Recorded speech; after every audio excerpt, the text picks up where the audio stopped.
Bonjour à tous et bienvenue dans un 5 minutes pour comprendre la stratégie chinoise en mer de Chine depuis 1949. La mer de Chine méridionale est aujourd'hui l'un des espaces maritimes les plus stratégiques du monde.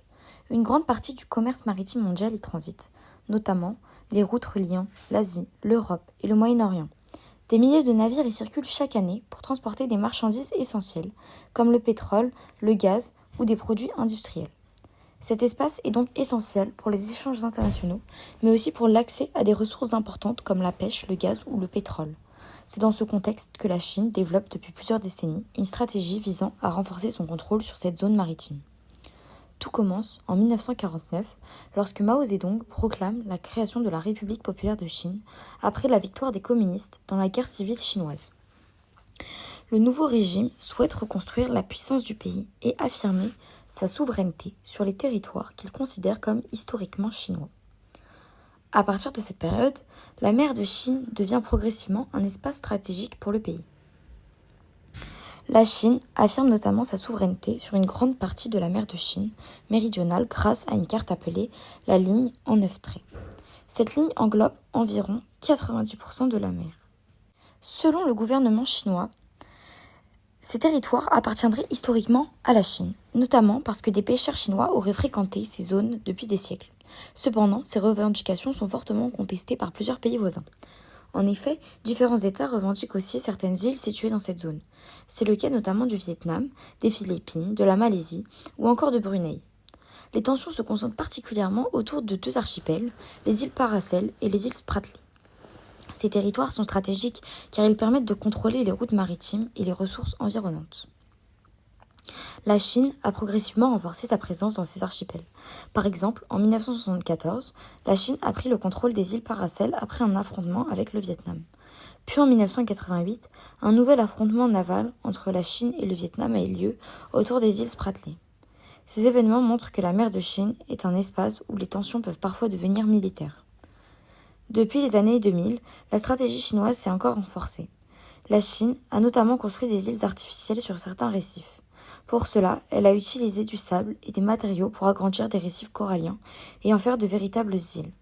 Sur ces îles, la Chine a installé des infrastructures militaires comme des pistes d'atterrissage pour les avions, des ports pour les navires militaires et des systèmes de surveillance. Ces installations permettent à la Chine d'augmenter sa présence militaire et de contrôler davantage la zone maritime. La stratégie chinoise repose aussi sur une présence maritime constante. La Chine utilise non seulement sa marine militaire, mais aussi ses gardes-côtes et parfois même des bateaux de pêche pour affirmer sa présence dans ces zones disputées. Cette stratégie permet d'exercer une pression sur les pays voisins, tout en évitant un conflit militaire direct. Cette politique répond alors à plusieurs objectifs. D'abord, il s'agit pour la Chine de sécuriser ses routes commerciales, car une grande partie de ses importations et exportations passe par ces voies maritimes.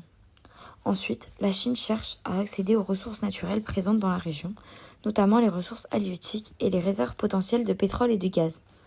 Enfin, cette politique s'inscrit dans une volonté plus large d'affirmer la Chine comme une grande puissance mondiale capable de contrôler son environnement maritime. Cependant, cette stratégie provoque de nombreuses tensions. Plusieurs pays de la région contestent les revendications chinoises et dénoncent l'expansion de son influence. En 2016, un tribunal international saisi par les Philippines a estimé que les revendications chinoises sur la mer de Chine méridionale n'étaient pas conformes au droit international. La Chine a cependant refusé de reconnaître cette décision. Les tensions concernent également les États-Unis, qui interviennent régulièrement dans la région pour défendre la liberté de navigation et soutenir certains pays alliés. Des navires militaires américains patrouillent régulièrement dans la zone pour montrer que cette mer doit rester un espace ouvert à tous les pays. Un autre et dernier aspect important de la stratégie chinoise est le développement rapide de sa puissance maritime. Depuis les années 2000, la Chine a fortement modernisé sa marine militaire afin de mieux protéger ses intérêts en mer. Elle dispose aujourd'hui de nombreux navires de guerre, de sous-marins et même de porte-avions. Cette modernisation permet à la Chine de projeter sa puissance au-delà de ses côtes et de sécuriser les zones maritimes qu'elle considère comme stratégiques. Par ailleurs, la Chine organise régulièrement des patrouilles de ses gardes-côtes dans les zones disputées afin d'affirmer sa présence et de décourager des activités des autres pays. Ces actions montrent que la mer est devenue un élément central de la stratégie de la puissance chinoise. Pour conclure, depuis 1949, la Chine développe une stratégie progressive pour renforcer son influence en mer de Chine. En combinant revendications territoriales, présence militaire, construction d'îles artificielles et pression diplomatique, elle cherche à transformer cet espace maritime en zone d'influence stratégique. Mais cette ambition provoque aujourd'hui d'importantes tensions régionales et internationales, ce qui fait de la mer de Chine l'un des principaux points de tension géopolitique dans le monde. Merci de votre écoute.